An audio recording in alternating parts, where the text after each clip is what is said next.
ઉદાહરણ 4 સેમી ઊંચાઈવાળી વસ્તુને 12 સેમી કેન્દ્ર લંબાઈ ધરાવતા અંતર્ગોળ અરીસાની સામે 18 સેમી અંતરે મૂકવામાં આવે છે તો પ્રતિબિંબનું સ્થાન, પ્રકાર અને ઊંચાઈ શોધો.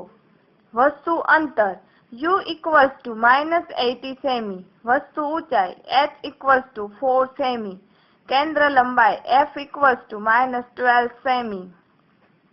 અરીસાના સૂત્ર પરથી 1/v + 1/u = 1/f. તેથી 1/v = 1/f - 1/u.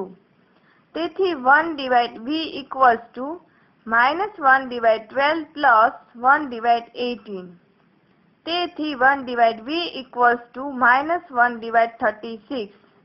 તેથી v = -36 સેમી. મોટવણી m = -v/u